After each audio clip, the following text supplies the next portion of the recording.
she still hits the high notes. Welcome. It's good to see each one of you. This is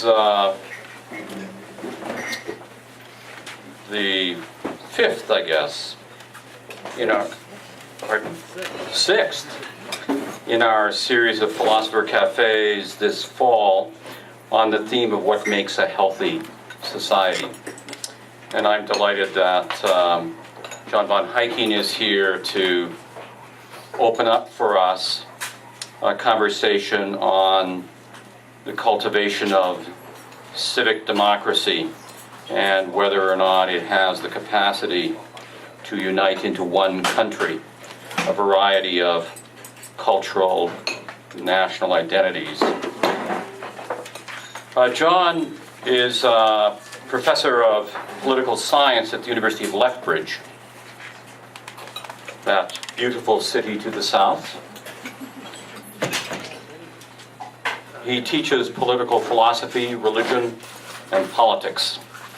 He's published and co-authored a half a dozen books, including his book on Augustine and politics as longing in the world, a book on friendship and politics, essays on political thought, and civil religion in political thought. I'm delighted that he's here with us and that we all have an opportunity to listen to him and to engage him. I'll remind you that when he finishes his opening remarks, after 15-20 minutes or so, we will then invite you to enter into the conversation, and the first person who opens up a theme and speaks to it, I would like anyone who wishes to carry on with that theme to then just signal to me and I'll bring the microphone to you.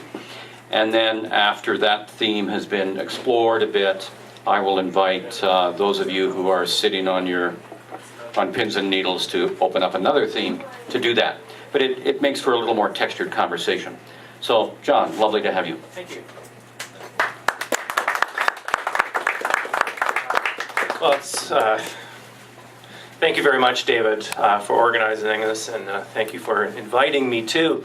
And being here in Steeps reminds me of a wonderful book. If you haven't had a chance to read it, I heartily recommend it. It's called Conversation by Stephen Miller, and it's a history of the art of conversation. And one of his the golden ages that he looks at is the age of the coffee houses and the beer parlors in 18th century England and Scotland. This was the age of Samuel Johnson, Adam Smith, David Hume. So the clubbable men would basically speak a lot and talk a lot and converse a lot. These were the artisans, the supreme artisans of the art of conversation, which for Miller, he ends up arguing that this is the conversation of these clubbable men, as he saw it, was the root and branch of the virtues of parliamentary government and self-government. So it's nice to be in a place that continues that long tradition, even though you're not quite as hopped up on caffeine or drinking beer. Maybe if I can ask people two questions before I start my comments. The first is the following. I always ask my students this. When your neighbors are too loud, playing music or doing something that is annoying you at 2 o'clock in the morning, are you more likely to go over there and knock on their doors and ask them to quiet down, or to phone the police, or bylaw officer, or condo manager? I'm not asking you to answer me right now, but just kind of reflect on that question and what it means for self-government, what it means for vibrant communities, for you to be able to do that. And the second question, I see most of the people here are of a, I don't want to say older generation, but of a more experienced and prudent generation. But the question I have is, did you grow up in a family where the family dinner was the central family event? And the reason I ask that is because Elections Canada has just come out with a little study where they argue, or they find, kind of one of these studies that points out that water is indeed wet. They find that family socialization. That's where political socialization really occurs. It occurs in the family. And so where families don't get together to talk about the affairs of the day, of society, mostly over dinner, you end up with a generation of kids who are apolitical and don't vote. And I see this in my own students too. And I always ask them, is the family dinner a central event in your home? And more, the answer is no. And so I wonder what that has to do with our question of the day, which I've been asked to pontificate for a couple of minutes on. Can the cultivation of civic democracy unite into one culture a variety of ethnic cultures and national identities? And I want to, for the next couple of minutes, reflect on the terms of the question and maybe raise a few perplexities and problems around this. The four key terms that I see in this question are civic democracy, one culture, ethnic cultures, and national identities. And somehow all four must or can be the proposition whether or not they can be cultivated into one culture. So there's an assumption here that there's a process of cultivation. So we need to think about what is being cultivated for what end, but also by whom. You know, if a gardener cultivates a garden. So should we think of government as our garden? Or I'm sorry, should we think of ourselves as the garden and say the state as the gardener? So can you have a pluribus unum, as the seal of the United States suggests? And it's not simply looking for unity out of diversity, but a unified regime of self-government, as assumed in the term civic democracy. All right, so that has to be taken into account too. And one of the things I noticed when I was thinking about this problem before I made the very long drive here yesterday was that democracy, which we like to call ourselves in Canada sometimes, has kind of a mixed record when it comes to combining different cultures, national identities. So you look at some of the famous democracies that the West, for instance, has produced. Ancient Athens, self-government was for Athenian self-government. So there's something highly, you might even say, xenophobic about Athenian democracy. Foreigners could not be citizens, and to the extent that they were admitted into the city, it was exclusively for economic reasons, metics and so forth. There's the example, one of the famous examples of a prominent foreigner in the Athenian democracy is probably the example that points out the general rule. And that's the example of Aspasia, who was the courtesan for Pericles. She is a foreign woman, and being a woman doesn't help. She was from Miletus, which was today we would call that Turkey. And she became the courtesan of Pericles, and she was very influential in his court. And as a result of this influence, she was the subject of vociferous attacks, polemical attacks by various Athenian literary types for the hidden conspiratorial influence that she wielded. So there's lots of xenophobia and misogyny going on there. But there was an example of a foreigner who, in ancient Athens, who participated in some way in Athenian self-government. Push forward in history a little bit. The Roman Republic, we know from the New Testament, well actually the Roman Empire, we know from the New Testament, granted citizenship to anybody actually living in the Roman Empire. But that was only after the Empire. That wasn't during the Republic. The Edict of Caracalla was in 212, which granted full citizenship to all subjects of the Roman Empire. And indeed, that was more a tool of Roman imperial foreign policy and not a principle of Roman republicanism. Many of you here will be familiar with the multicultural paradise that we call the Venetian Republic of Renaissance Venice. You recall the great tract on multiculturalism called The Merchant of Venice, written by Shakespeare. Okay, that's not a paean to multiculturalism, but that raises all sorts of questions on whether or not this republic, based on rules and on agreements, could in fact bring together different cultures. You look to Great Britain, the creation of responsible government in 19th century as a possibility, but even there, that was achieved after centuries where kings forged a nation out of Angles, Saxons, and so forth. And indeed, we see today in many parts of the world, ethnic and religious minorities frequently fare better under monarchies or even despotisms than under popular rule. This is something that the Christian Copts in Egypt right now are learning the hard way. So indeed, historically, the record in some ways seems to lean better towards empires and monarchies in forging together diverse nations, and usually as a form of assimilation or of state-nation building. So the example of Alexander the Great, not exactly a democrat, but after he conquered Persia, had his men marry into the aristocratic families and the imperial families of Persia. So marriage as a multicultural or assimilationist, whatever you want to call it, method. In France, we're used to thinking of the French nation states, but of course this was not always so. The French kings conquered dukes and duchies, which at the time, during the Reformation and the Renaissance in the 16th and 17th centuries, were themselves nations. A friend of mine reminded me just the other day that in the 16th century, there was no such thing as the French language. The south of France spoke Occitan, or called Languedoc, which was not French. And of course, this raises important questions. This French example raises important questions. What exactly is a nation? What exactly is a national identity? Fast forward to today. Is Quebec a nation? Is the Blood or Kainai tribe outside of Lethbridge, is that a nation? Indeed, continuing with the example of Canadian natives, they actually might argue that they fared better in their treaty dealings with English kings than with, say, Republican or democratic societies like the United States.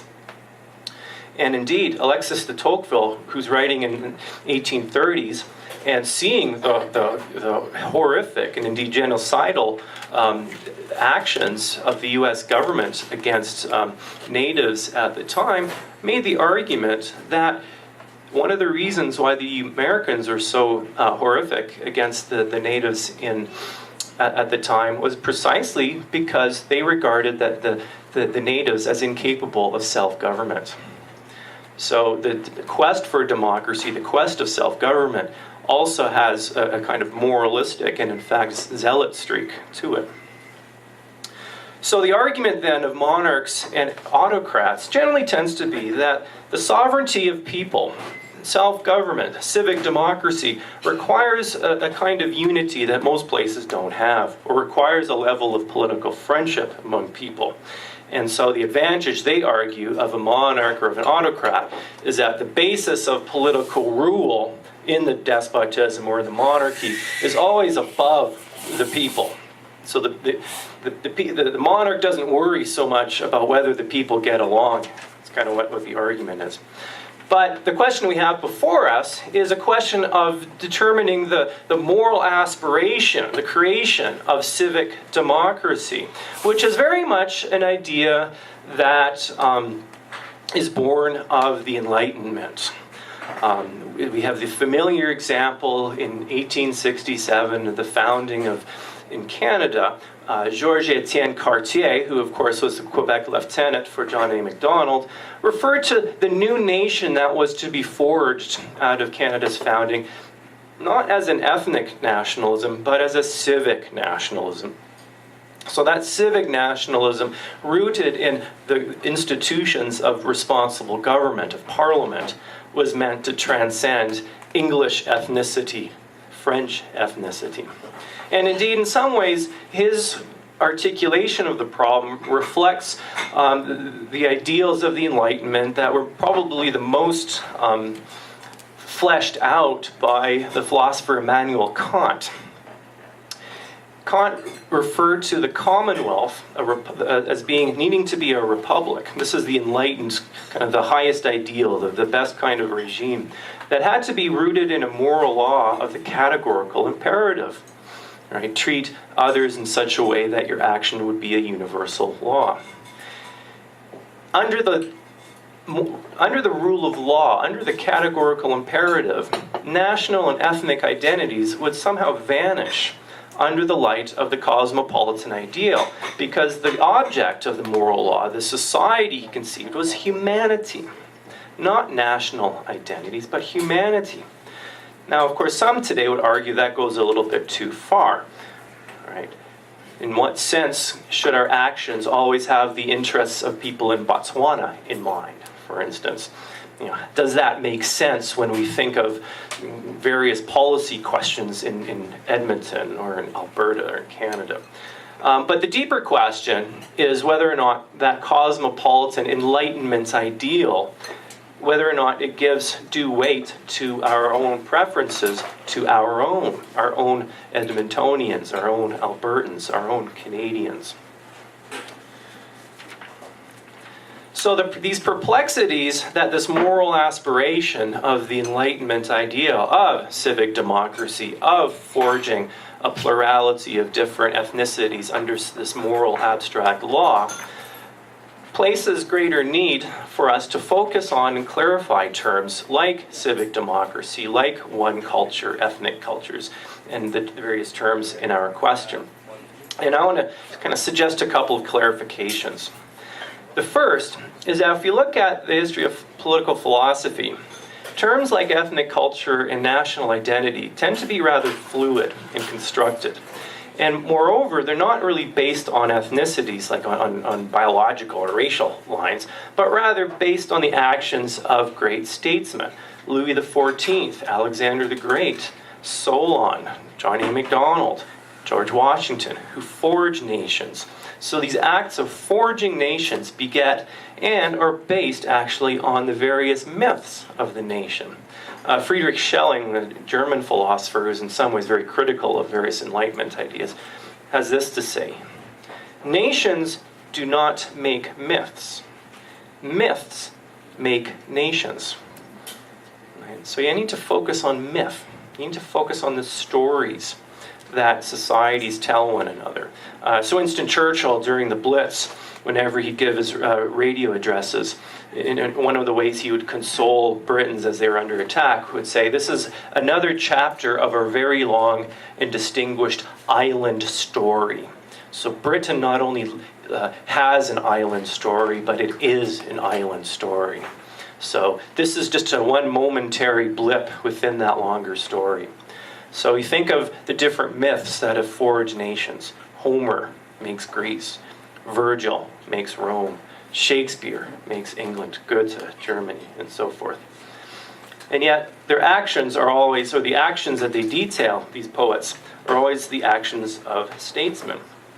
But I think one of the things we need to keep in mind is this fact that not reason, not rational law as Immanuel Kant, but myth seems to be the stuff of the glue that brings together, or at least keeps together, societies. And so when we think of this question of forging civic democracy, you remember Cartier thought Canada could in some ways depart from the ways of history and be the creation of a civic nationalism. And the reason he said that was because Canadians were to live in a regime of responsible government. And responsible government means people governing themselves at various levels in society, but also having representative institutions that they can either reject or can kind of get rid of their government and replace them with a new one.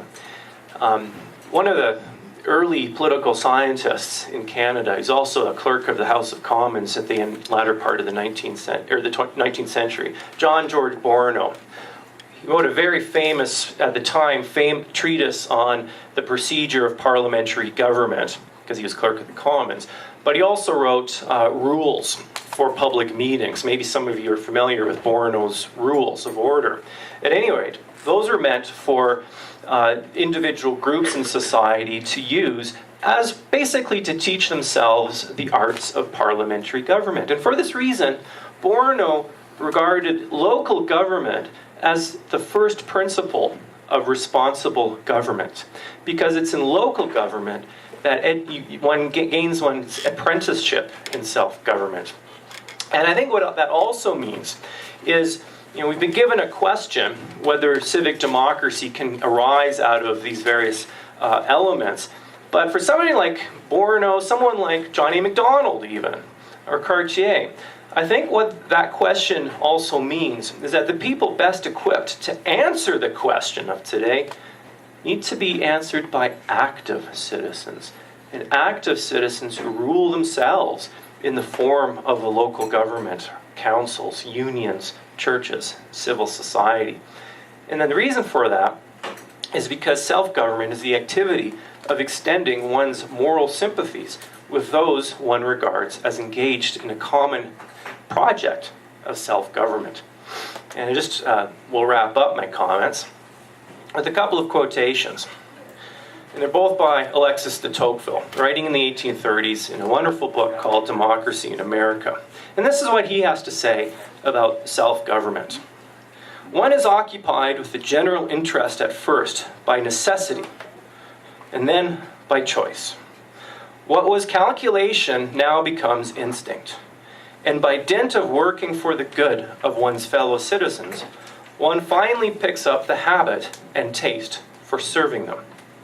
That's the first quotation. Here's the second one, which he writes in the chapter right after that. He observes of the moral practice of self-government. He says, sentiments and ideas renew themselves. The heart is enlarged, and the human mind is developed only by the reciprocal action of men upon one another. So let me return to the questions that I raised at the outset. Do you call the police, or do you put your bathrobe on and your slippers and walk to your next door neighbor and ask them politely to turn their stereo down? Have you experienced the family dinner as an incubator for parliamentary democracy? I always like to say that if a teenager has not been humiliated by his or her family at the dinner table, then he or she has not been prepared for self-government. All right. So I'll let David... So, you're welcome to get your oar in here. I know a few of you have been pondering these matters for a few years. Who would like to kick it off?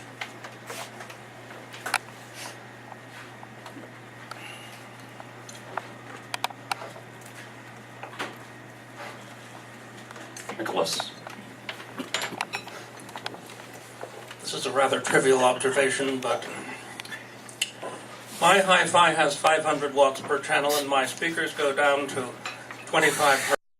And my hi-fi can lick their hi-fi any day. This is another option. That is indeed, yeah. I don't say it's an option I dare to take, but it's another way of responding.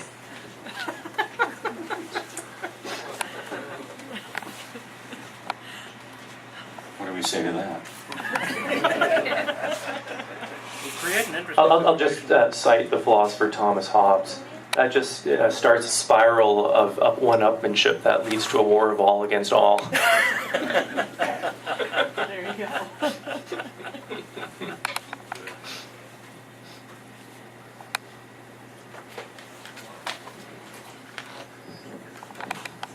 Yeah, I'd like your response to something I remember reading in Joseph Schumpeter's Capitalism, Socialism, and Democracy. A little closer, Mark. Yeah, something I read by Joseph Schumpeter in his book Capitalism, Socialism, and Democracy. He says that your average citizen doesn't have the time to master what goes into really engaging in informed debate over civic issues. That much too busy with other things, and that in fact in what we call democracies today you'll find that the vast majority of citizens hardly spend more time on their various hobbies and avocations than they ever do on civic affairs. and it's civic affairs involve a lot of complicated issues. And I have a friend here who spends a lot of time on civic affairs and has mastered what's going on in local government, the city government. But, you know, I mean, he spends hours every day on this. And even then, he's only sort of on top of what civic government is doing to the environment and things of that sort. So I'm wondering whether it just isn't unrealistic. I mean, maybe in the early 19th century in America, I have doubts about this, it was possible.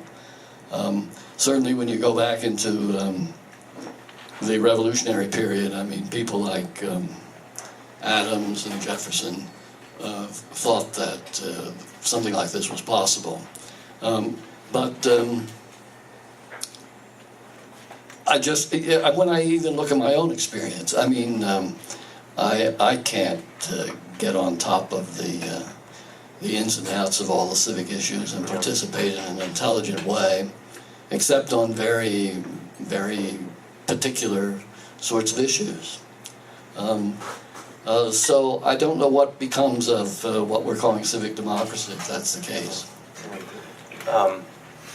Fantastic observation and rich with a lot of avenues of exploration to discuss. I think I've got a couple of points. In Italy, they've decided that Schumpeter is absolutely right. The new government are all technocrats and nobody's elected. In a parliamentary system, you have a government where no one is elected. So, you know, democracy, meh. Technocracy, right? For reasons basically that you've outlined. In the whole Eurozone and fiscal problems, I mean, you need to be a financial wizard to be able to figure out any of that. And even so, I think the problem has less to do with mastery over policy questions versus knowledge of self-government, which is a little bit different. A master of policy issues is a policy wonk. They're not terribly concerned about what is politically conceivable or what is politically possible. I mean, they're more kind of interested in abstractions and setting up sort of theoretical models and with some empirical data to back them up. But the activity of statesmen, of politicians, is one of forging together interests in such a way you hope is manageable and workable. So, of course, you know, the Stephen Harpers, the Barack Obamas of the world cannot be policy experts on every file that comes across their desk. Rather, when they strive to gain knowledge of these issues, they have people advising them, and in order to provide them information, they advise them on the essentials. I'll give you one example. This is something that one of Harper's former chiefs of staff told me. He said that when Harper got briefed on federal budgets, he just wanted a 10-page double-spaced briefing note on a multi-hundred, 3,000-page document, 10 pages. Right? I assign little executive summaries to my students. This week we're reading 100 pages of Plato's Republic. Write me 2 pages on it. What? Because you might have to work for Harper someday. Right? So in other words, I mean, there's a skill and a craft in being able to bring out the essentials, not to gain mastery over a policy, but to figure out what are the political essentials. Now, of course, what are the political essentials will change from day to day and new interests. I mean, any kind of simplification will always miss and leave stuff out, right? But that's what tomorrow's for, right? So I think we'd want to separate out the dauntingness of gaining mastery of all these different issues that confront us from the type of political judgment. Aristotle always talks about practical judgment. That is one that says, okay, what needs to be done? And usually what needs to be done is frequently simpler than all the different variables. And maybe a final point. You mentioned civic politics. Well, there's school boards, there's unions, there's the different councils, smaller scale, in other words.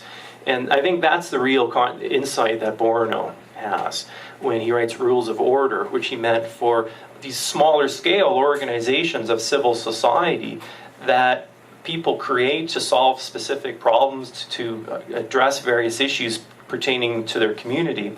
And you learn a lot by participating in it. And you learn a lot how people come to meet and how they negotiate and talk about their common interests, but also their differing viewpoints on those interests. So, city politics is complicated, for sure.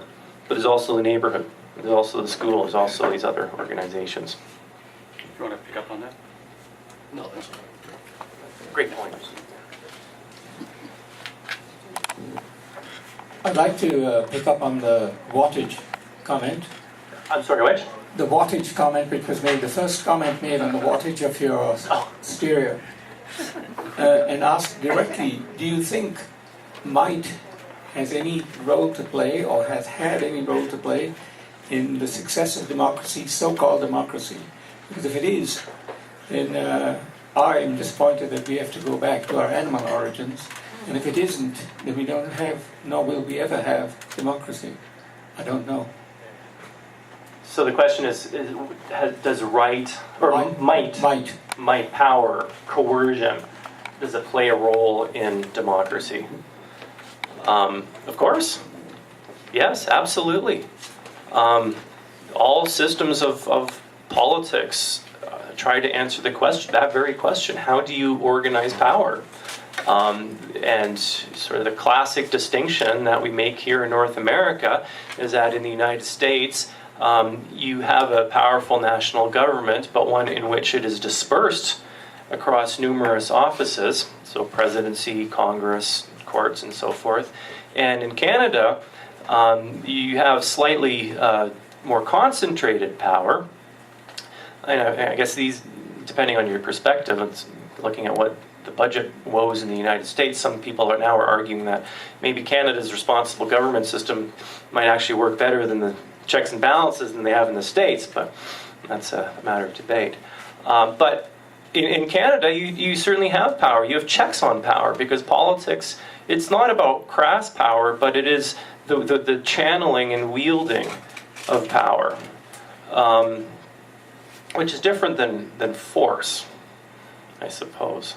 But even then, right? If you break the law, if you act in such a way that Parliament says no, or if you act in such a way that the Supreme Court says no, or if you act in such a way where a BC Court of Appeal, I think it was, that says no, you're not allowed to practice polygamy, the RCMP will come. I'm sorry, I didn't mean it quite in that sense. I know the value of power. Yeah. What I was really hoping you'd think about, or tell us about, or tell me about, is should I use power first if I were, say, the President of the US or Stephen Harper? Should I use power first and consider democracy and everything else subsequently? In other words, it's secondary to my power. Are you thinking in terms of a foreign policy, or for anything? The G20 or whatever that was, is power more important than everything else? I suspect it has more value in many of the decisions made today. Power is one of these fluid terms, right? If I hold a gun up to your head and tell you to do something, that's a form of power. But if I persuade you that such a way is a right way of acting, is that power? I mean, many people would say yes. Different kind of power, but it's one that you consent to. That's right. Yeah. That's right. I was thinking really in terms of if I want something for the country, there's a habit for leaders of the Western countries, at least, to say we will do what is in our interest. Yeah. What they're really saying is we will do what is in our selfish interest, but they don't want to say that. And that is subject to how much power you have, nothing else. Yeah. And it's used a lot. In fact, recently there was a discussion on PBS by some people in the US about the military. And the guy answering the question said, well, China's growing. Do you think we should be second to China? Yeah. And that's the kind of thing I was thinking, in which to me makes Yeah. democracy laughable. Well, one of the questions pertaining to power, and also whether you can use power rightfully for the service of justice, is, well, do you have the means to obtain the goal of your actions? Because if you don't, then that will be apparent pretty quickly, right? So power, I think, exists within a moral world, and I mean, power always needs to be justified, right? I mean, use the example from the example the American commentator used. Why does that person say that America needs to be first? Right? Part of it, national self-interest, but part of it also a self-interpretation of American foreign policy that says, well, the principles that American foreign policy tries to uphold are more salutary than what the People's Republic of China tries to uphold.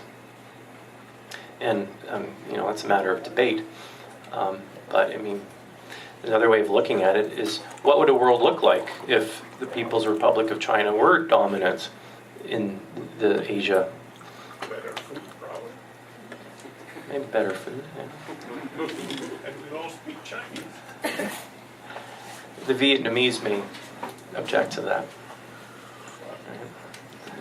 So is it? I wonder if you could comment a bit on, I guess, the power of the lobby, the lobbyist, or the organization that has some strong interest, for example, to persuade and change civic direction. I belong to a number of organizations that are very environmentally structured and very, very interested in the environment, and both civically and provincially and nationally in other ways, as well as other organizations as well. So we lobby. We think that perhaps we have a very good argument, but money, of course, comes into it, and also the business interests, and then sometimes you feel it's rather futile. I don't know whether I need to carry on any further, or you can comment on that. Yeah. I've been party to discussions amongst various people who are connected to oil companies who actually make that same argument, which is to say that they can't understand they've been lobbying, but yet governments don't act the way they think they prefer, right? And I guess my observation there, I mean, the thing I tell these folks involved in the oil company is you have to, take a page out of the playbook of Cicero. Cicero, the great Roman philosopher, orator, lawyer. Cicero made sure anytime he argued a case to know the other side's case better. And it's only then that not only will you know your own case better, but you'll be able to persuade the other side better. And time again, I've noticed in public debate that just never happens. That interest groups, lobbyists, just have no way of getting into the heads of the other side, or at least they don't try very hard. So that's kind of my observation. Well, it's not from lack of trying, because certainly the organizations that I belong to try very hard and continually, and with good arguments, and I think recognize as well the arguments on the other side, and are very aware of the political and the financial motives for other people who have other directions they want the government to follow. Yeah, well, I mean, it's always tricky when you start applying. Well, this person makes their argument because of financial incentives, right? That's a way of saying we've given up on arguing.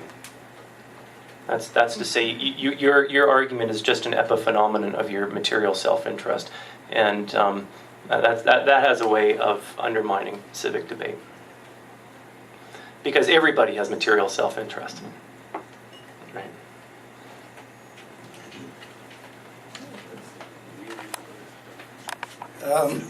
I can only speak from observation. I can't give you historical data. But it seemed to me you asked a very, very good question. If the origins of politicization are the family dinner, we're in some serious trouble. And my question is that if it's been obvious to you, it's certainly been obvious to me. When I was at university, the politicization took place because we had Lougheed there, we had Joe Clark there, we had Grant Notley there, we had Ted Kemp there, and they were carrying the ball for Canadians and Albertans. But my question is, where is the university? I'm glad you showed up today. Where is the state in the politicization of people? Because to me, they're not there. I'll just focus on the university. If people need to be politicized in university, if that's their starting point, then it's too late in some ways. I mean, in some ways it's not too late, because it's never too late for people to learn and so forth. But, I mean, the habits of self-government are a delicate balance of not only having knowledge, but basically having the fire in your belly. Right? Being able to put forth arguments, having the courage to stand up and say, "I think this," before a hostile audience. It takes courage. I mean, Hannah Arendt, a great philosopher of the 20th century, said that really the first virtue of politics is courage. It's because in politics we open ourselves up. We step from the private to the public. We step into the spotlight, and that takes courage. It takes more. It takes intelligence. You have to have prudence, but courage is kind of the first step. I notice this in my classes.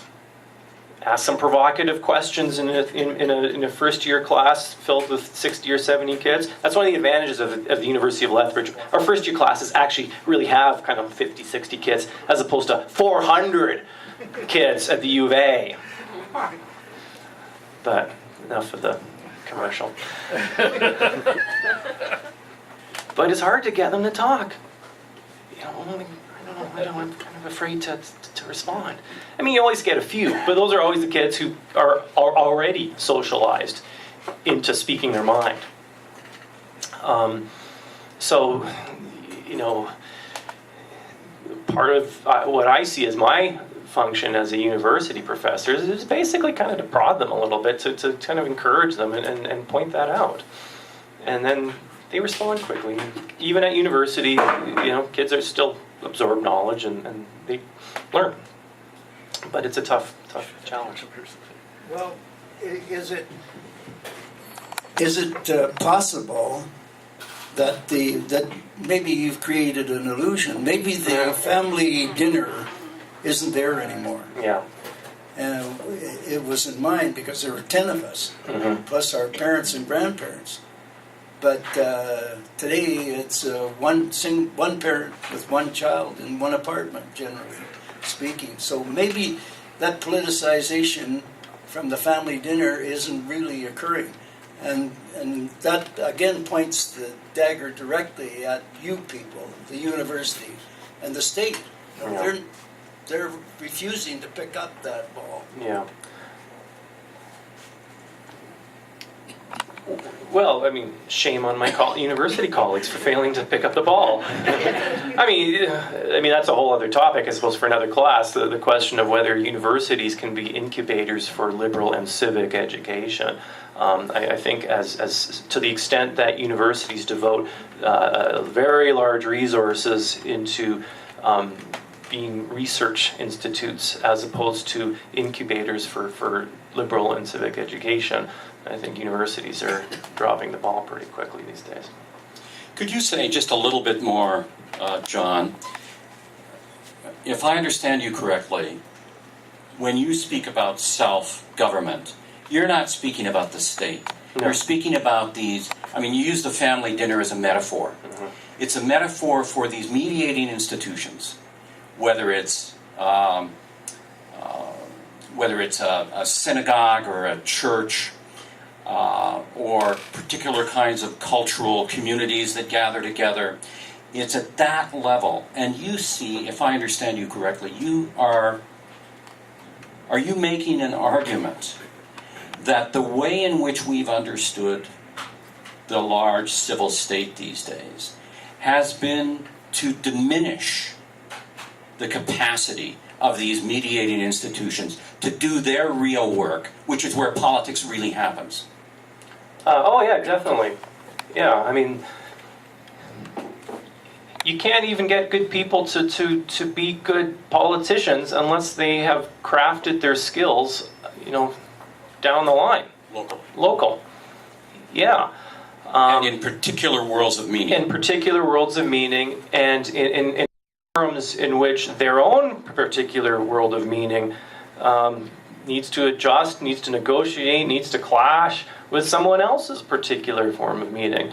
I mean, you mentioned the state has dropped the ball on this. Well, if it has, then maybe that's a good thing. I mean, I always like to recall the argument of John Stuart Mill in his book On Liberty, where he argues that it's antithetical to liberty for the state to educate kids. He just undermines pluralism. He says, at best, the state should ensure that kids get an education and get testing in various sciences and whatnot, and also to fund perhaps education, but not to deliver. And I mean that we've departed that quite a ways.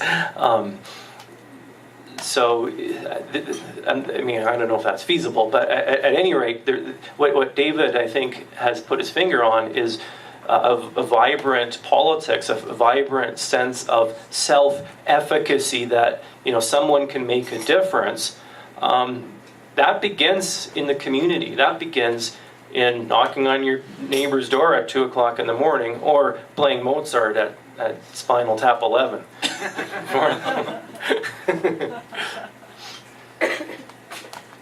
I know this would be a simplification, but these kids putting out the private side of their nature and coming out and standing up for what they believe. Could you draw some parallels to the Occupiers movement, please? Well, the thing that's great about the Occupy movement is that it's in a space. Right? We usually don't think of space or geography when we think of politics. But I mean, you think of the way that, say, Parliament is constructed. You have government and opposition 2 sword lengths apart, right? Today, in the age of Facebook and social media, I mean, that's all the rage, right? If you want to get elected, you got to master the social media. But I mean, one of my colleagues at the University of Lethbridge has studied a lot of this, and I mean, the record is kind of mixed of whether social media actually does anything. Because I like such and such cause, and then time to go watch TV, right? But they're inhabiting a space, and that's a great reminder that politics and community is that. It begins, they get dirty, and that's an important realization, and and they don't want to leave, right? And that's also an important realization. So it's a reminder that civic democracy requires a space. It requires a space in which flesh and bones human beings face each other face to face and speak. And so I think the Occupy movement, I mean, they're maybe not so good at actually articulating what they're about, but at least they've got the fundamentals.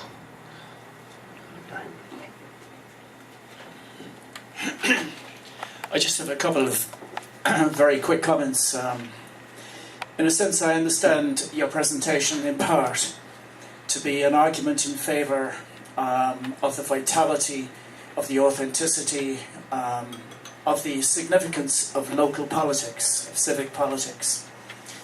And in many ways, I I empathise with that, because when I look at the United States, for example, some of the most progressive examples of citizen politics are to be found on a local, a municipal, or even a state level.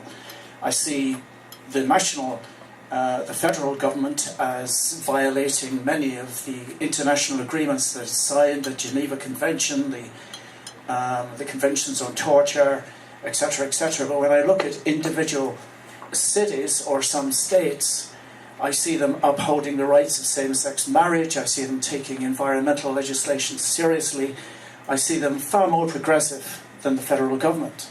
So I would certainly concede that point. And in the UK, I always saw Ken Livingstone and what he did in the Greater London Council, defiant as it was of Margaret Thatcher. Livingstone also represented a progressive alternative to the right-wing supply-side economics, neo-conservatism of the Tory government at that time. This reflects my own political biases, notwithstanding, but there is something else to be said, I think. There is another side of the coin. And the other side, from my perspective, is the importance of establishing a framework of legislation, of generally consensually accepted rules and regulations for living, but also for the relationship between states. And in this respect, I think I see the influence of traditional cultures, of ethnic cultures, if you like, or regional cultures, hopefully becoming less and less in so much as they relate to politics and diplomacy. In fact, I hope that cultures become increasingly parochial. And I don't mean to criticize the importance of cultures as such, but I think it's far more important that states amongst themselves develop frameworks of legislation, of rules, of human rights, of charters, which transcend the actual territorial sovereignty of individual states. And the European Union was often seen, up until recently, I suppose, with the financial crisis, as a possible work in progress along that kind. I mean, my own experience reminds me that when the British Army, for example, tortured so-called Republican suspects in the jails of Belfast and Derry, they subjected them to stress positions, to hooding and white noise machines, long before we heard of Guantanamo Bay. The only outlet that we had to protest these injustices was to go to the European Court of Human Rights. We weren't going to get anywhere in the British courts. And although the British government never accepted the rulings against them in the European Court, it still was a forum and a kind of a debate which took place above and beyond the British institutions. So in a sense, I think I'm arguing for what Habermas, the German philosopher Habermas, refers to as constitutional patriotism or constitutional nationalism. That the time must come when we need to recognise the limitations of our national cultures and invest our energies in laying down a legal and constitutional infrastructure which goes above the individual country, which obliges nations to conform to humanitarian criteria of human rights and international legislation, which makes it more difficult for the United States, hopefully in the future, to dishonour its treaties, and even the Canadian government, which has recently, of course, violated the Charter of Rights, Fundamental Rights and Freedoms by allowing CSIS agents, for example, to interview Omakada, knowing that he'd been tortured. I mean, this is not supposed to be allowed in this country. That the government happily overrode that. So I guess in my long-winded way, what I'm saying is, yes, I also agree in the vitality and the authenticity of local politics. The other side of the story is developing a framework for international relations between countries, which transcends the sovereignty of those countries and obliges them to conform to what we hope increasingly will be progressive framework of a constitution and charter of human rights. You're going to need that, I think. I guess my response is that the law is an abstraction, and especially international law, or the cosmopolitan ideal that's inherent in your suggestion for international law. And you can see this in any way, because an international organization needs to summon up the votes and the political willpower to act. So, I mean, which societies will come to the aid of Israel in the case that President Ahmadinejad wishes to bring about the occultation of the 12th Imam with the use of nuclear weapons?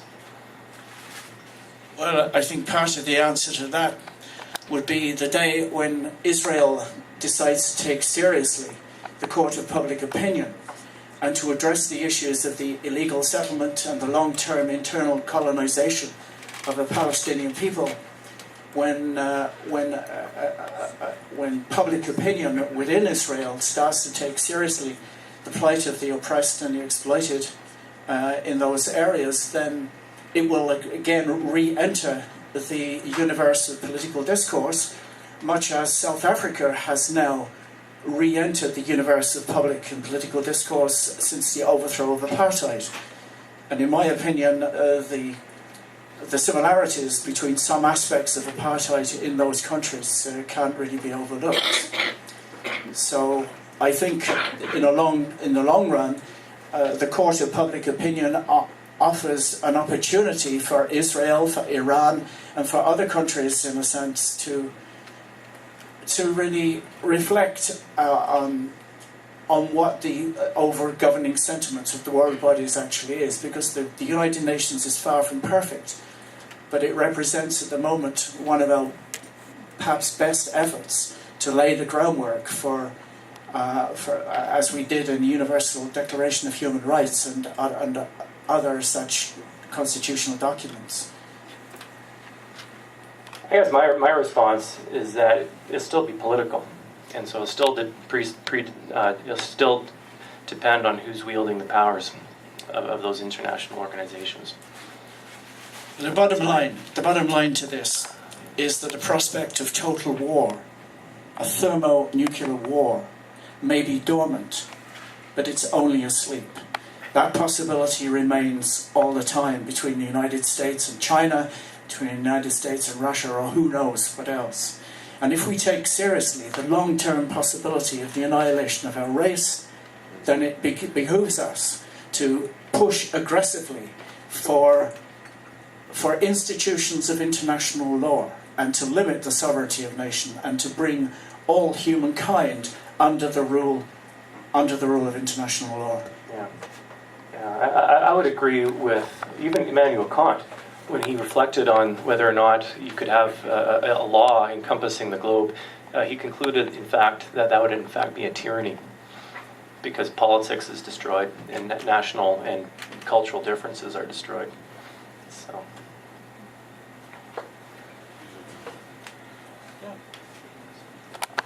I think this is the heart of the matter. This is an example of what I'm talking about, in a sense, because you and I clearly disagree, but we disagree within a civilized context of interaction. That's really what I'm pressing for. Yeah, but you're also suggesting that in order for an international organization of international law to not only provide a moral articulation or moral aspiration, you're also suggesting that they have powers of enforcement. I do, and I wish the European Court of Human Rights had some power to enforce a public investigation into the British war crimes in Northern Ireland. It didn't, but it did lead to enough humiliation of the British government that Tony Blair finally reopened the commission on Bloody Sunday and looked at why the parachute regiment in cold blood murdered 14 people and injured another 27. If it hadn't have been for the court of public opinion, that inquiry would have taken place. And it also helps that it helps your case. But I mean, as a political scientist, I always, when I suggest to my students, if you're thinking about how to design institutions, a good way to think about it is, well, how would you like to be the person who's at the losing end of that stick? And that usually changes people's perceptions about how powerful that they want various institutions.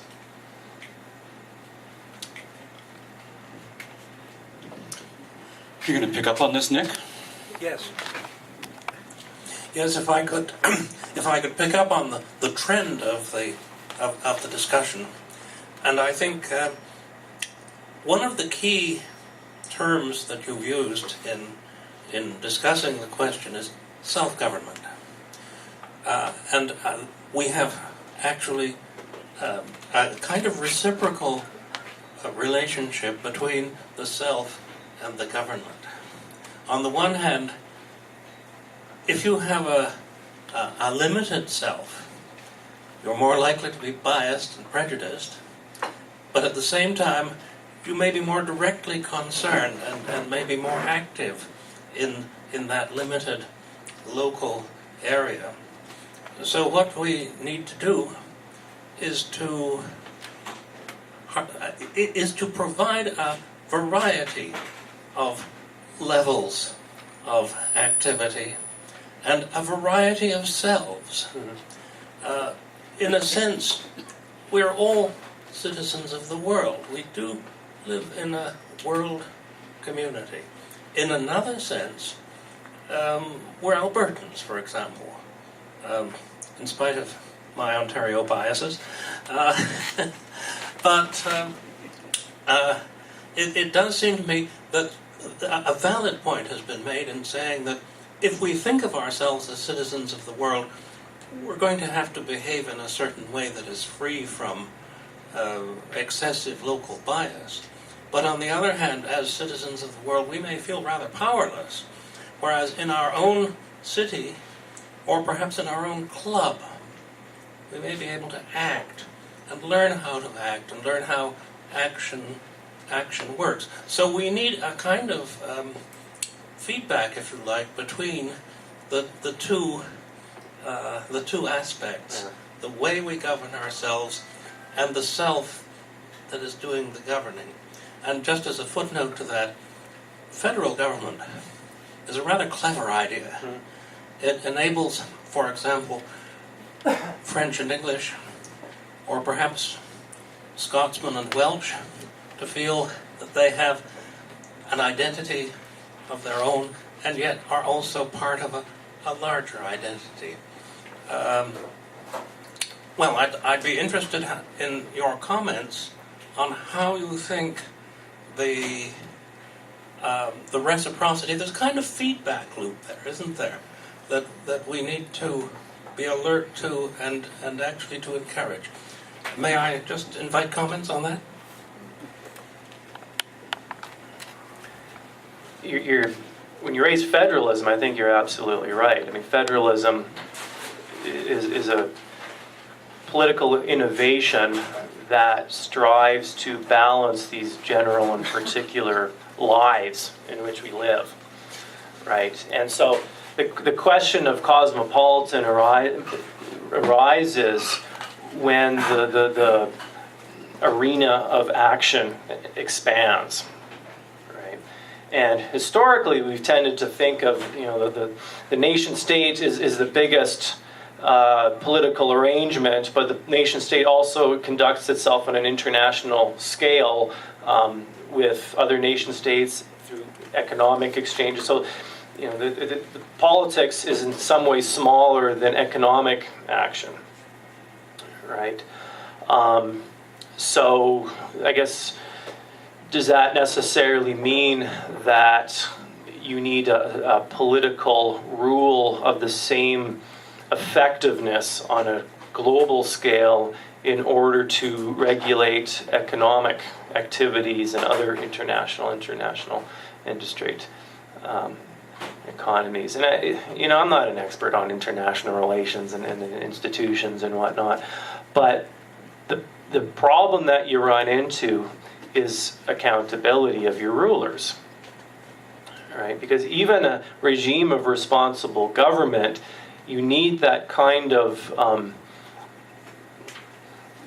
spiritedness, or I can't remember the exact term you used, but kind of almost prejudice towards your own not only to prefer your own country, but to make sure that you love your country enough to make sure you boot out the lousy politicians. Right? So responsible government and keeping representatives accountable requires a special kind of attentiveness by citizens on their rulers.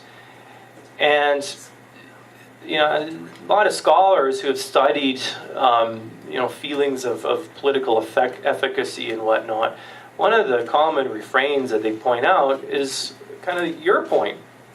The bigger the issue, the more estranged from it they feel. And so, I guess the way the thinking goes is that with local politics, you see the effects of your actions more. So you're not only are you, do you feel good about that, but you also get more passionate when it doesn't go your way. And then it kind of cools off the higher you go. So I guess then that kind of raises the question then of, what kind of sensibility or consciousness does one need to be that citizen of the world? And that's a hard question to answer, right? I mean, because it's not simply a matter of reading your Globe and Mail or CNN or internet, right? Because one of the things you notice with media, and media is kind of our means of seeing the world on a daily basis, right? I think there's a higher kind of cosmopolitan that involves the study of great books, both East and West. That's if I could, always recommend my students, don't waste your time with the newspaper. Read Plato or the Epic of Gilgamesh. You learn a lot more about your world reading that than you do reading the National Post or the Globe and Mail or, God forbid, the internet. But the problem with that kind of those media attempts, and I don't want to seem like I'm picking on the media, but it's a question of the media is a vehicle. That's our binoculars. That's our telescope to the world. It's very fragmented. We've all got our favorite bookmarks on our web browser, right? So we're not going to bother. We only have lunch hour because we all do work, right? So we're not browsing the web while we're working. So we only have our lunch hours to read this stuff. And we only have a finite amount of time, so I'd rather read my favorite websites that give me information about the world, and I'm not going to bother with the other side just because, I got to go back to work, right? So that's a question of time. That's a question of how do you manage information? And inevitably, it gets very fractured and very, partisan again. So you can never, the cosmopolitans can never get away from the question of self-love, ultimately. That's what this problem of internet and social media fractures and narrowing involves. It's basically, because of there's all this information, I'll just kind of prefer my own. You can never get away from self-love. And that's the issue that the cosmopolitans can never get around. They think they can, but they can't. I would just like to come back to our colleagues' remarks about what happened in Ireland and the European Court. And in the light of this, your preamble to that talked about the diminishing of the local, and I would assume the diminishing of culture. Now, I do not know this matter in Ireland well, but I was struck by, there's absolutely no doubt in my mind, that the European Court is significant as you've talked about it. But I also was struck by the fact that there was a group of women who won the Nobel Prize. Because, and it seemed to me, if I recall correctly, out of the very heart of their culture, out of the very heart of their commitment to local community, out of their religious understanding, they began to do the world differently in that context. So I was wondering if that isn't in part what John is on about here. The capacity that exists also within the local, within these mediating organizations and places which incubate moral sentiment and perhaps even a higher moral sentiment in certain circumstances. You must have something to say about this. Never at a loss for words. Maybe I should be, actually, sometimes. A good point. Mary Corrigan and Betty Williams. One was a Catholic, one was a Protestant. And they were influential in developing the women's leading role in the peace movement in Northern Ireland. They weren't the only Irish people to win the Nobel Peace Prize. John Hume, from my hometown, from Derry, also won the Nobel Peace Prize. And to concede this to the speaker, perhaps this is a good example of the vigour of local politics and the authenticity of local politics to be able to organise in such a positive and useful way. But there is one more thing to be said, which I think speaks to the issue that I was raising as well, and that is the significance of these actors was to internationalise the problem of Northern Ireland at a time when the British government was insisting that this was a local problem. This was a problem which did not require the input of the world's community, the international community, certainly not of the United Nations or even of the European Court. This was a problem within, quote, the British Isles, unquote. And it's an attempt, really, to internalise this problem. I see the Nobel Peace Prize as being a way of resisting that, of overcoming the internalisation, and if I may say so, in a way in which Israel has tried to internalise the problem, so-called, of Palestinians, which is not simply a local problem within that area. It's a problem of universal human rights and the aspirations of a people for their legitimate homeland. That's how I see it, because we had the same kind of a struggle as well for 800 years in Ireland. So yes, it does reaffirm the vigour of local politics in the way that you're suggesting, but the greater significance is that it internationalised these issues and called out for international recognition of the injustices which had been committed locally. And in a sense, that implies in the long term finding international solutions for local problems as well. Your point about the Nobel winners both being Christian and internationalizing the problem, I think really illuminates something very important here. I sometimes teach the Oresteia with my students, the trilogy by Aeschylus, which is all about the creation of political justice, of law. And I'm not going to rehearse the story for you, but it's basically, it's one of how do you move from a cycle of vengeance that seems to move a lot of history to one where that cycle of vengeance is stopped with the creation of some sort of just political order. So in other words, you have to put your previous vengeance and reactions against that vengeance, that whole historical cycle past you. And I always ask my students this: is justice enough? Is justice enough to stop that cycle? And just another example is a friend of mine who does some work for International Justice Mission, which does a lot of work getting people out of slavery in various parts of the world. And he just came back from Rwanda. And he said Rwanda is a pretty subdued place because people are getting along in their lives, but the fact is their next door neighbor may have killed their entire family. That's what they're up against in trying to create a decent political society, which raises the question of forgiveness. And why I always ask my students whether justice is sufficient, because it strikes me of the types of crimes of that sorts of magnitude, you need forgiveness. And forgiveness is not simply let's all get along, I'm sorry, let's move on. But it's a matter of fully confronting the evil in oneself and one's other and submitting to love. right? I mean, if you ever, I always also get my students to read the Grand Inquisitor passage from the Brothers Karamazov, where Jesus comes during the time of the Great Spanish Inquisition, and he sits down with the Inquisitor who blasts Jesus. How could you give people freedom?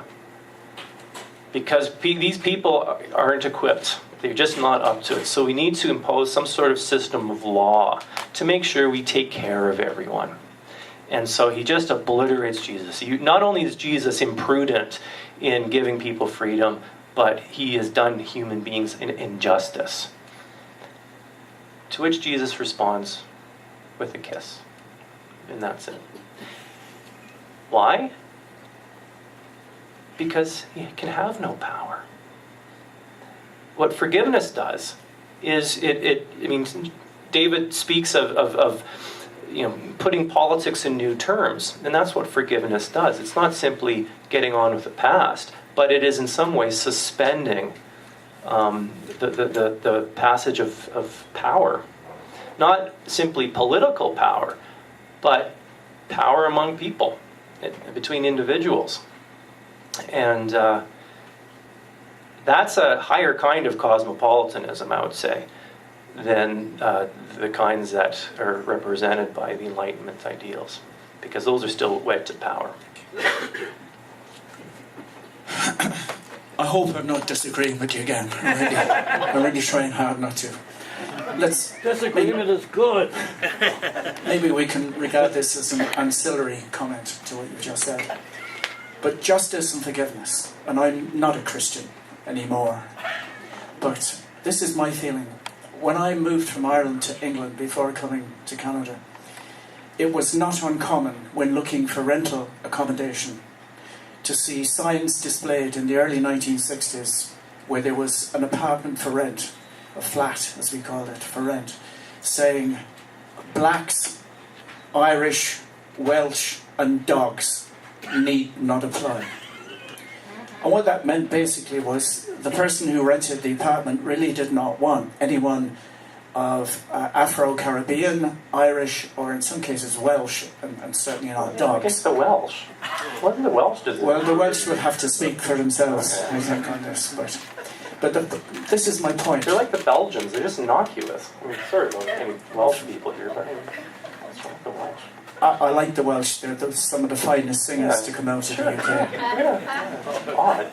But this is my point, that there was human rights legislation enacted in the United Kingdom to outlaw, to make it illegal to display signs like this or to actively discriminate against people on the grounds of their ancestry, their national ancestry, or their racial origins. And the police actually followed up, the Metropolitan Police actually followed up by inserting plainclothes officers and applying for black officers would apply, and if they got turned down and it was obvious because of their race, then they would prosecute. And so it put an end to this outward discrimination. But this is what I always thought, that a lot of the people who now cannot or are not allowed to discriminate, it doesn't necessarily mean that they've changed in their heart. They may still hate the blacks and the Irish, for all I know. But the first step that we can do is to control people's behaviour, is to sanction their bad behaviour. They're not allowed to do that any more than in Mississippi and Tennessee. The stores can't continue segregation of their lunch counters or their washrooms or anything like that. Forgiveness is a great thing, and maybe it comes later.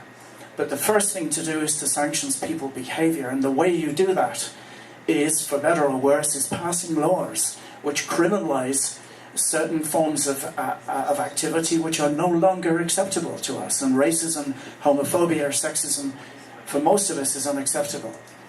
The forgiveness, we hope it comes later, but we don't have enough time to wait for that in order to act, to put an end to injustice as it exists. So justice, in so much as sanctioning people's behaviour for hateful actions, that's the first step as far as I'm concerned.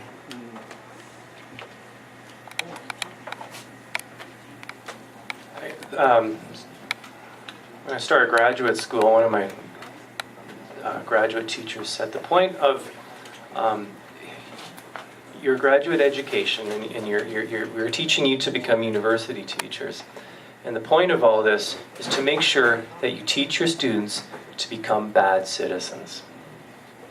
And he was an Aristotle scholar, so for him, there's a difference between a good citizen and a good human being. And sometimes a good citizen is not a good human being.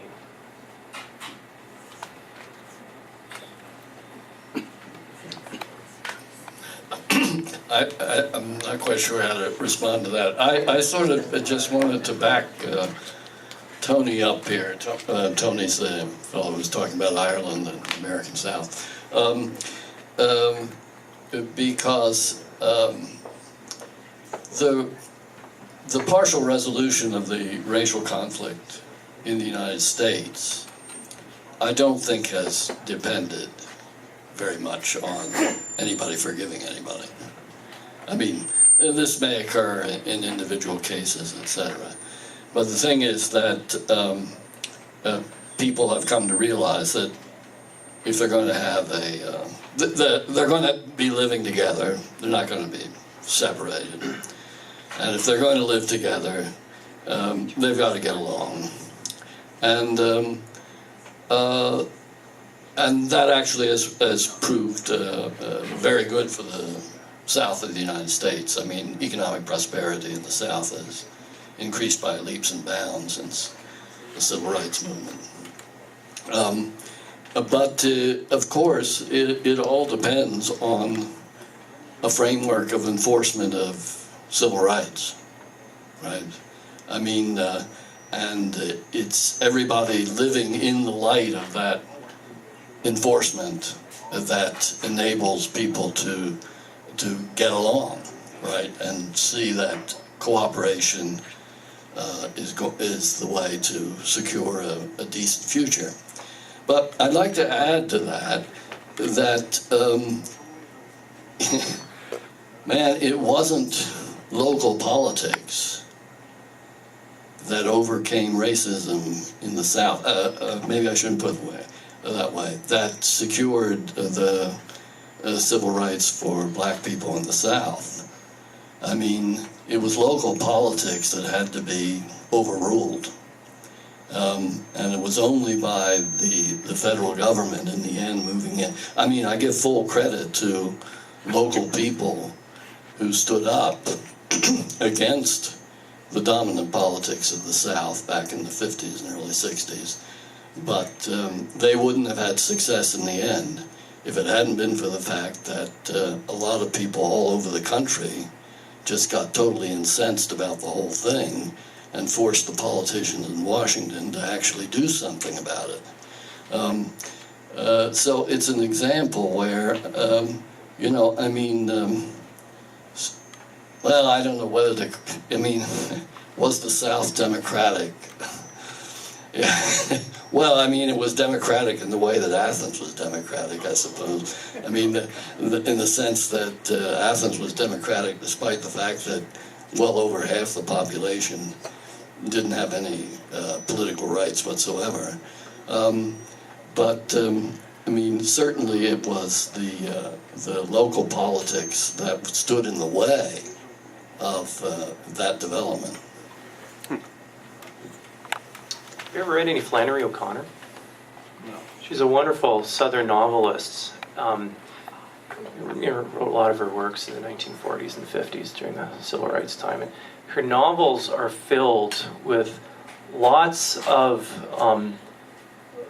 liberals who articulate the point that all we need are laws and we can have a decent society if we obey those laws, but inside we hate each other.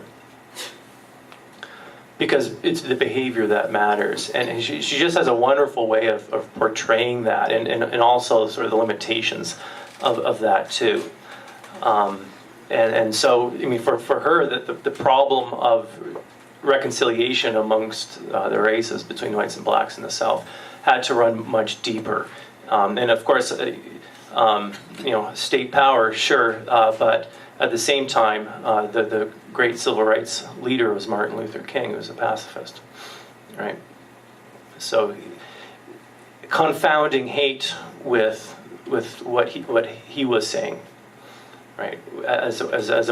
For at least the early part of the civil rights movement seemed to be a more vigorous way of combating the violence in people's hearts. The other question is that, I mean, the 20th century has kind of seen, in some ways, an affirmation of Immanuel Kant's cosmopolitan ideal, which is to say that bigger is always going to be better, that injustices, prejudices, and whatnot are always in within the particulars. But all we need is a higher level of government or a higher level of law, and that will liberate people of their particularities. And, I mean, we've kind of batted around cosmopolitanism before, so I'm not going to restate too much here. But I think we need to be careful not to give that Kantian proclivity too much due.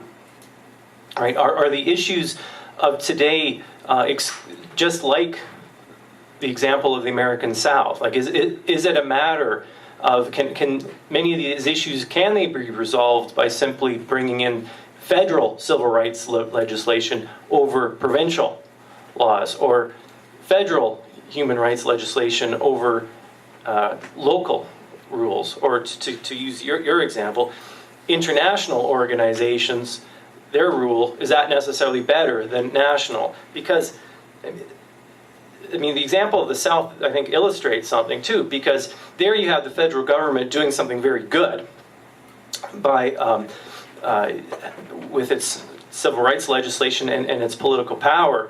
But after the issue is, I'm not going to say goes away, but at least cooled down, tempered, you still have the power. You still have the federal power there. And that federal power ends up doing a lot of harm in a lot of other areas too.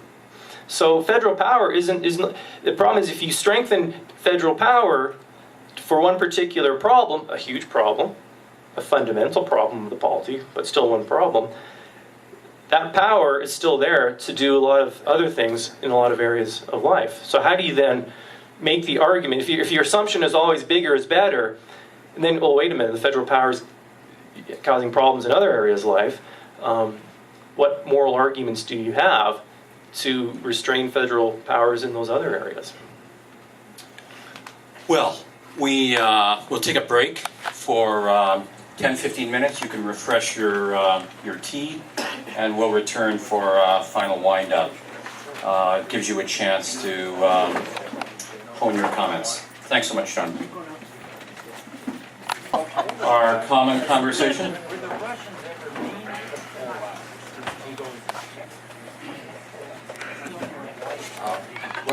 Thank you for a chance to say something here. It occurred to me that as we were discussing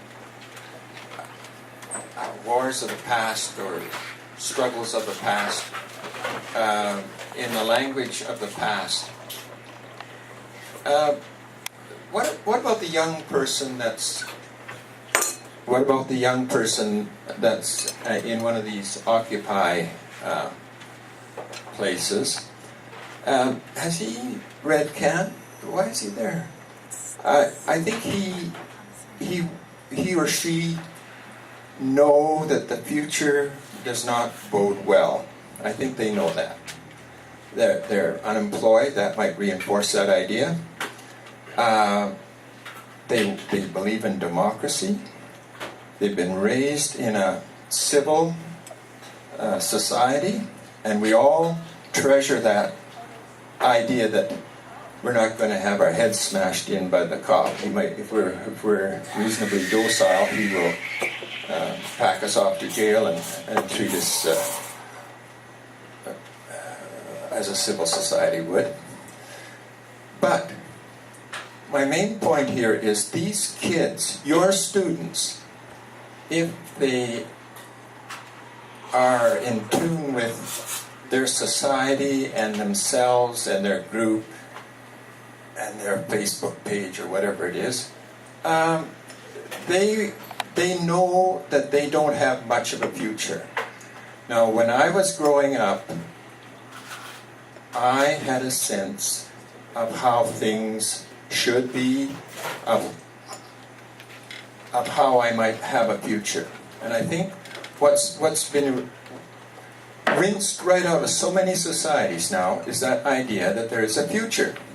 So now here is a generation of people who do not have an analysis, do not even have a concrete goal, and that's the accusation against the people who are camping in the squares. So, what does that mean? What would a philosopher make of this situation that we've got ourselves in? They'd look at all the governments of the world that are sending people to have a meeting, is it on Monday, about why we couldn't follow through on the Kyoto Accord. And so that should give us a pretty solid message right there. We can't even agree on carbon emissions. So how idealistic can we get? Maybe we have to join the kids and just say, well, we just have to be in this moment. We have to try to imagine what our country is going to look like when we are being asked to host people from Africa, people from Palestine, people from places that we don't feel very comfortable about, because we've still got water, we can grow food, we have a little bit of fuel left.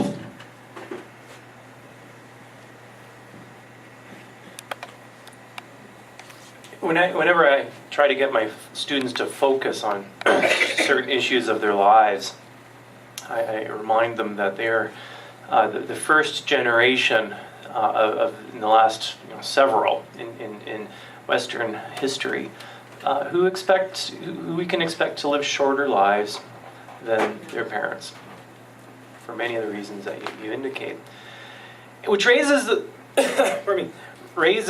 the philosophical question of hope. Alexis de Tocqueville, who I mentioned before, one of his arguments, he's kind of one of these he's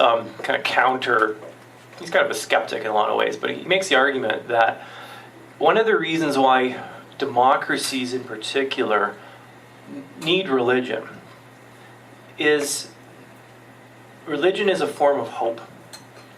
And it extends people's horizons further than other ideas. So it's both kind of has sort of a disciplining effect on our passions, but it also has the effect of extending our awareness further. And the thought occurred to me, not just students, but think of the crisis of the international economy. Right? There's a whole problem of capital being hung on to by various corporations because they're not sure where it's going to go. They don't have hope, right? And so, I've always thought that the question of the current economic crisis is also a question of secularization, a question of why is it that people don't see their economies and don't see their societies in hopeful ways. And when I talk about this with my students, what I find is that it's both a kind of a question of, or it's an opportunity to lament, but I think it's also an opportunity maybe to be a little bit more realistic in the following way. Modern liberalism, in fact, not just liberalism, Marxism, most of the isms of the modern age are all predicated on an expansion of the economy.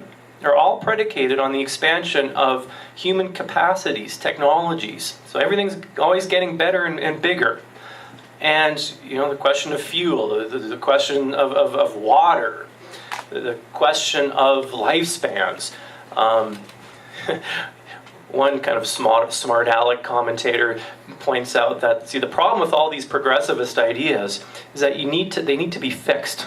They always need repairment to fix them. And if you're going to have bigger and better freeways, bigger and bigger economies, you also need always to fix them.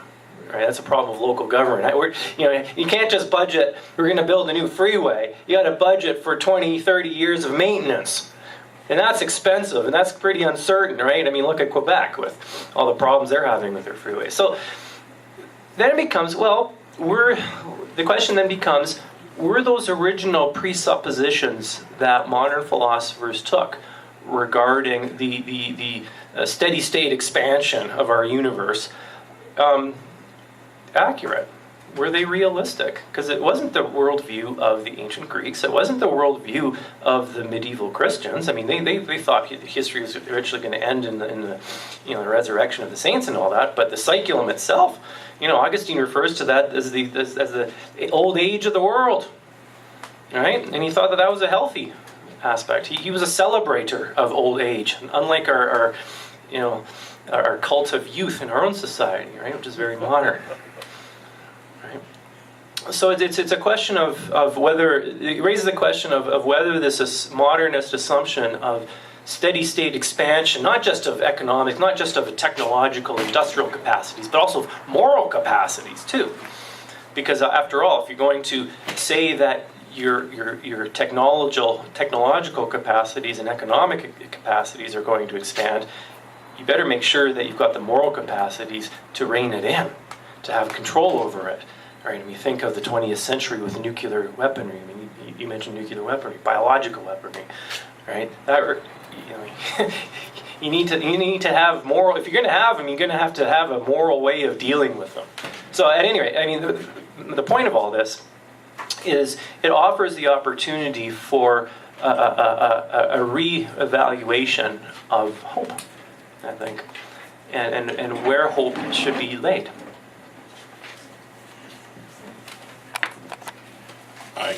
I don't know if this is going to be really useful. We will call it maybe divining. I'm going to spill my guts on the table and we all have a look at it and decide which way we're going. But I think, first of all... 2 weeks ago we looked. Yeah, I think, first of all, we have a myth that we have a democracy. Okay? Such a thing does not exist as long as we put economy ahead of anything else. We cannot have democracy.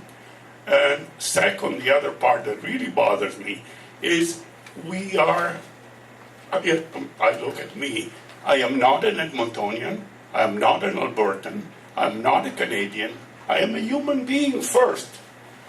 And I will get involved with the local politics, I will get involved with the provincial politics, and I will get involved with the federal politics.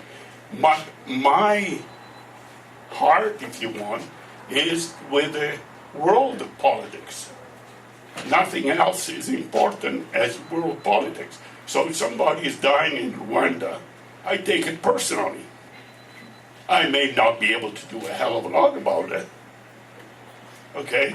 But again, I go back that we should have some law, if you want, that are above the little community or the big community. And we should try, like again, the most fundamental thing every one of us is human, nothing else. And so whenever we relate to somebody else, we should relate first and foremost as a human. The rest is relevant. And again, Homo economicus does not exist, is another myth. Why do we raise it up? Or the idea that we have to expand forever. If you look at all the idiots that run the country, they think that GDP has to go up every year. Otherwise, nobody has come up with the reasonable idea that maybe we should be satisfied with what we have, or maybe even go back to some, as long as the the native community in Churchill. It doesn't have enough to eat, or enough to clothes, or enough to shelter. We got problems that are common to all of us, and we should take responsibility for that. But that's, now we can look at the guts and decide.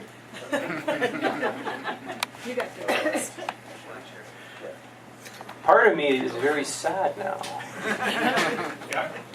Because part of me thinks, well, how can we be friends with a human being as opposed to an Edmontonian? Hannah Arendt, who I mentioned a little while ago, great political philosopher of the 20th century, one of them, she makes exactly this argument, that friendships are the deepest, not with another human being, but when we love another for what they are in the particular. And the great example she uses is the marriage between German philosopher Karl Jaspers and his wife, who happened to be Jewish. And by some miracle, she survived World War II. So Karl Jaspers, she argues, she knew the family very well, didn't love his wife because she was a human being, but because she was Jewish.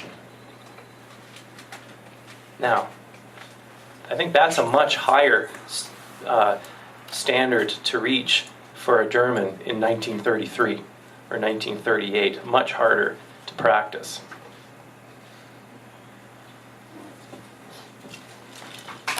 My counterpoint to that is that he loved her first because she was a human being, and second, she overlooked the fact that, if you want, she was Jewish. I think what we don't seem to understand is that we can have our own differences and be able to relate to each other. Personally, I lived in 3 different cultures, and every time I had something to learn. And in changing culture, I also had to renew myself and being able to look at the bias and the myth that go with each culture. So it's really, really important, I think, to transcend the local and go to a higher level. And I think whether, somebody's black or Jewish or Christian or whatever, it doesn't really matter.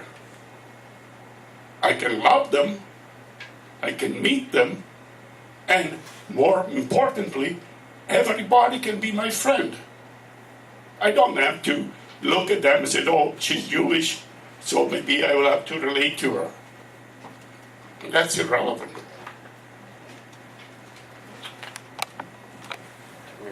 If I can just ask you, just in a response to this, it seems to me that these things are put over against each other.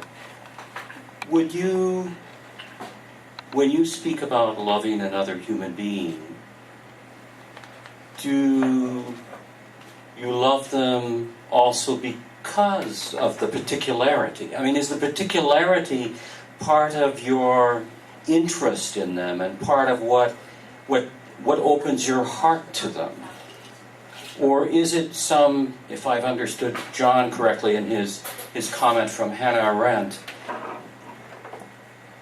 or is it simply, when we speak of all people being human beings, I mean, it's obviously the case, but it is an abstraction. The love of a particular person, does that have something to do with their particularity? I used to joke that I can love everybody. I just run out of time. All right. I hope you are given many, many years.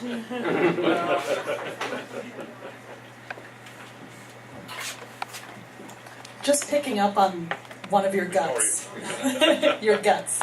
The thing about the myth, about this is something that's of interest to me, because I think if there's a loss of hope it has to do with the thinness of our national myths, if there are such a thing. And if our only myths have to do with economy, it's a myth that the economy means everyone has equal opportunity. It's a myth that the economy gets better and better, and therefore everyone, participates. And those are and I think if that's the myth, this economic myth, then it's no wonder we've lost hope. Yeah, I mean, a political society is more than its economy, and a political society, in important ways, is a place where the human self tries to try to be integrated on all sorts of levels, and economics is certainly one of them, and a very important one, but it's not the only one, right? And so, I mean, the people who fall through the cracks of that myth of supply side economics and the expanding economy is, the argument that the free marketers say is that, well, in the long run, everybody, benefits. But, who's it said in the long run we're all dead? I think it was Keynes. Keynes, yeah. Yeah, of course. Keynes probably needed to remind his followers that in the short run, you can't have deficit financing when the business cycle is high, right?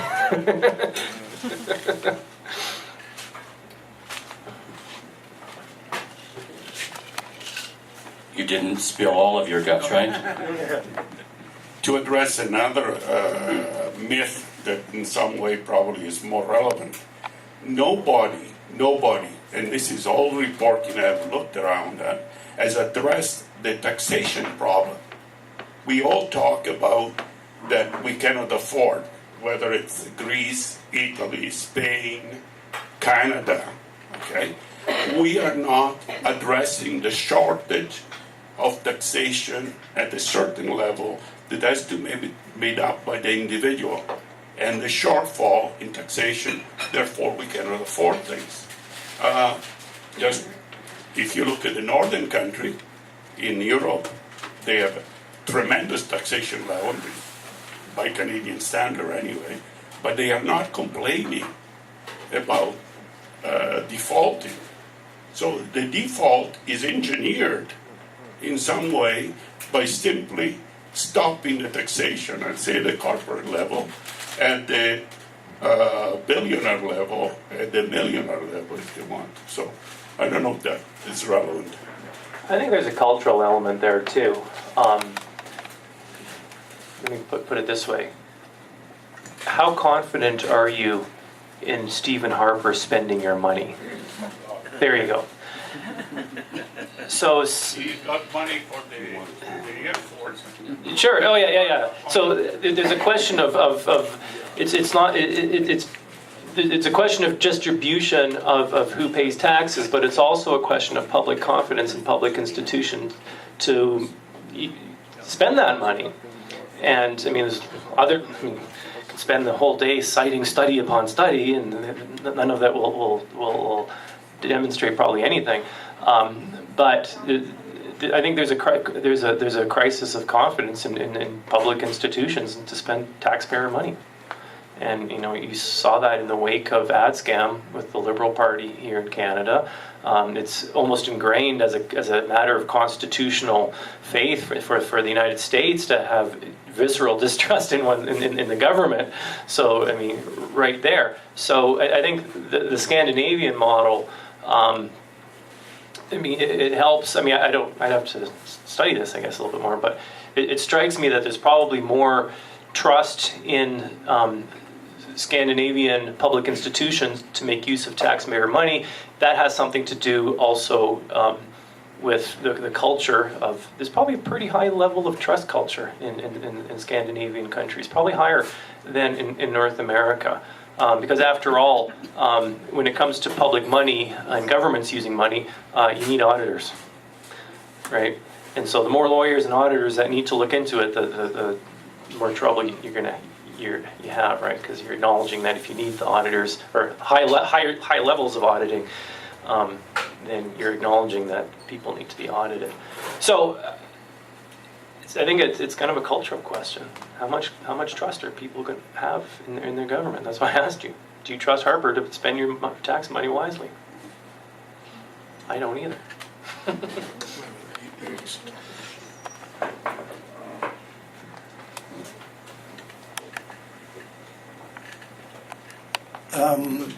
I'd like to go back to your term of how you describe the expanding economy. Can you remember? So steady state? Was that steady state expansion? The idea of the expansion is a society. Yeah. But to me, everybody seems to miss that situation. You know, we're going to shortly have 10 billion people in this world to look after. So even right now, people think we're expanding and overproducing and overproductive and everything else, but we're just catching up. You know, we're just getting ready for what's facing us, which is another 3 billion people.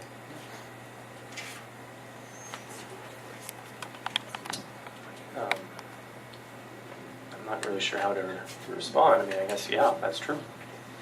Yeah. I mean, I guess maybe your comment prompted this thought, and it kind of reminds me of a question that I thought Nicholas was going to ask, but then he kind of veered in a different direction. In the question of self-government, right? Self-government, of course, is a slogan for liberal democracy, for parliamentary democracy, for small L liberalism, and so forth. But it has very ancient roots. It has very ancient roots, this idea of self-government. And if we were in classical Greece, and you'd ask Aristotle, what do you mean by self-government? Or what does that term mean? He would say moderation. He would say moderation, right? He would say, justice begins with moderation. It begins with one's capacity to control one's appetites, to control one's temper. Soren Kierkegaard, having my students read some of his work this term, he has a great phrase. He says, "It's harder to control one's temper than to control a city." And I think there's something very profound about that. All right, and of course, in our own society, people who counsel moderation tend to be ridiculed. Right? They're Puritans. They're social conservatives. They're loony environmentalists, right? But that's our society really needs to take a hard look at what moderation is, right? Because the whole notion of progress, this notion of economies expanding, are all predicated on an article of faith. I use that term carefully. An article of faith that the unleashing of our appetites will produce public goods. That's the invisible hand, Adam Smith. Right? And even though Adam Smith is a very famous exponent of that, you can see it in all ideologies that are postulated on expansion. So Adam Smith, Marx, they're on the same page. Right? You have to liberate the humanity's making capacities. But that's a question of moderation. Yeah, in this same general vein, it strikes me that the conversation this afternoon has seemingly sort of ignored one great elephant in the room, and that is that we now have a globalized economy run by some hundreds of transnational corporations whose economic power exceeds that of most of the nations of the world.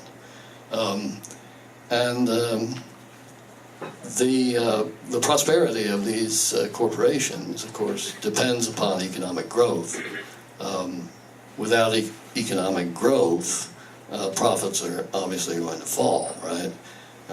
This is the reason that they're not investing their money currently, right? Because they fear there's not going to be economic growth. So and it becomes a self-fulfilling prophecy. It becomes a self-fulfilling prophecy, like so many things, right? But what I really wanted to ask is to go back to the whole topic here of civic democracy,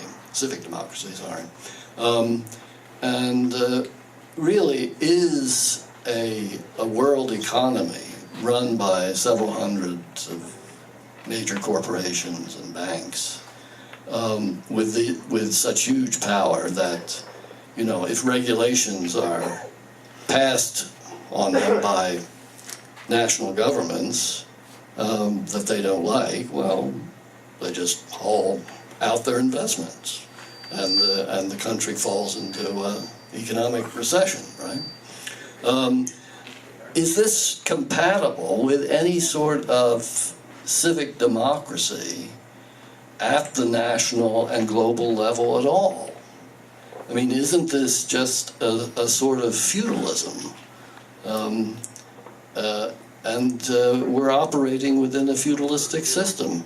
And maybe this goes back to the Occupy people too. I wonder how much, they sense that, you know, something very anti-democratic is occurring in the world and has been occurring. So maybe your thoughts on that would be. Yeah, I guess I'd want to add to that it's not simply people who run corporations. I mean, there's no such thing as capitalism in the sense that the economy is so bound up with governments and state apparatus, right? I mean, for example, the American mortgage bubble, right? Why did that happen? Well, bankers were making bad loans. Why were they making bad loans? Because the Freddie Mae and Freddie Mac were guaranteeing them, so giving them lots of incentives. I mean, that's just one big example, but I think it kind of illustrates that the line between state and economy is, I don't want to say invisible, but it's pretty blurry. So, I mean, and as an example of this, I mean, if you actually look at people and where they work, they flip-flop. You know, whether they're working for the Treasury Department or for Exxon, or it's just one seamless web. And, you know, part of it is kind of the culture of political and economic elites, not just in the United States, but in Canada and in Europe as well. So there's a question of what character do the elites of these societies have. But it's also sort of the system that's set up. And I don't know if there's been a definitive study on this, just on the fluidity of back scratching and you know, enact this regulation and you'll get a job on a corporate board and you'll end up in the president's office of the advisors. I mean, it's like there's your feedback loop, right? And so, I mean, of the Occupy movement, I mean, I guess I'm actually of the mind that they're concerned with the similar set of problems that the Tea Partiers are. They're just, you know, they're just coming at it from the other side. But I think it's largely the same problem, which is the government using companies for their own interest, companies using government for their own interest. Did I get that right? Governments using companies for their own interest, companies using government for their own interest. So I tend to be of the mind that there's a lot of just, I mean, there's something about our ruling class that is the way that politics has moved has just aggravated that even more. The other thing I wanted to mention was when the CEO of GM back in, I think it was 58 or 59 or 60, said, "What's good for GM is good for America." It was a famous statement. What a lot of people forget, Samuel Huntington points this out, is what a lot of people forget is that when he said that to promote patriotism, that GM's goals align with America's goals. Of course, that's not the way it's taken now, right? And one of Huntington's arguments is that the people who ran the multinational corporations kind of saw themselves as the first cosmopolitans, right? Who weren't restricted to particularities, weren't restricted to particular cultures, because they had the means to move from Singapore to Qatar to Shanghai, I mean, as they do now, right? And so you have this depoliticized class of people who see national boundaries as just a nuisance. Yeah. Does that satisfy you? We're going to have to draw this to a close, but not without you, of course. I don't deserve to have the last word, so I hope there is someone else. Just one quick comment. I kind of was in a bit of a doze, and suddenly I heard the word Marx, and that jerked me awake so fast that it didn't make your head spin. But it just struck me, though, that Karl Marx wasn't really interested in exponential production as much as he was interested in the same thing as the Occupy movement, which is the distribution of wealth and income. And that seems to have been a bit absent from what we've been talking about at this point. So I just thought I had some responsibility to bring that up. But Marx, of course, believed that capitalism in its early stages was one of the most revolutionary forms of production the world had ever seen. It had a capacity for producing and satisfying the needs of human beings that no other mode of production had ever had. But Marx also went on, as you will recall, to suggest that in its later stages, capitalism, in a sense, becomes less production oriented. It develops into monopoly and oligopolistic forms, and the marketplace becomes a myth, because large-scale capitalist enterprises are able to administer and to manipulate the market both nationally and transnationally. And we've reached the stage now where large-scale capitalism actually suppresses production. I mean, it did everything it could.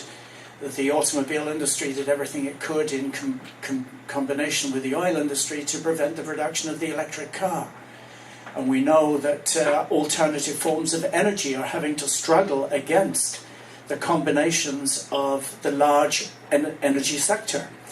So if we believe that capitalism is still the most productive way to produce self-satisfaction and wants and needs, we are, I think, flying in the face of reality. And we have still something to learn from Marx, who distinguished between its early revolutionary stage and capitalism's later stage, where it, in a sense, passed beyond any form of democratic or public control.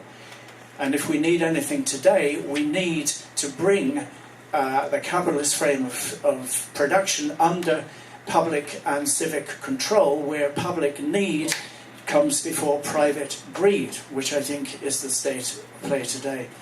And if we start talking about things like basic human rights, the right for guaranteed national income, the right for daycare for families who need that, the right for old age pensions, and so on and so forth, the neo-conservatives will accuse of wanting a nanny state, I believe, is the term that they use.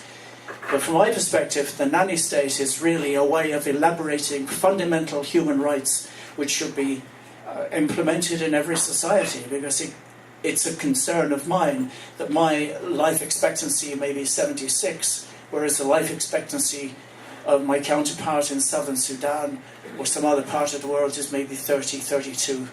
We need to push to the time when we can universalize the possibility of satisfying human needs and wants and universalize human rights as well. I'm always charmed, Tony, when you bring up the last of the Hebrew prophets in light of your own distance from your Catholic heritage. I've learned a lot from you, Do you want any response to that? Or do you need to... I think that's a great way to end, yeah. You do have the last word. And Tony, the Irish always have the last word. Did you want to... stand over here or there. First, let's give a hand of thanks to John von Heyking. Animating discussion. And second, let's thank the staff at Steeps for hosting us once again. And now I should remind you that the last of our fall cafes will be 2 weeks from today on December the 10th. And a very familiar face will animate it, our own David Goa. And the topic will be, is a diversity of religious communities a help or a hindrance to a healthy society? We may have some differences there again, or disagreements. But of course, that does which I would like. include, of course, the Church of Karl Marx. Right. Oh, yes. Right. Absolutely. Right. Okay. Thanks to everyone, and I hope to see you again in 2 weeks' time.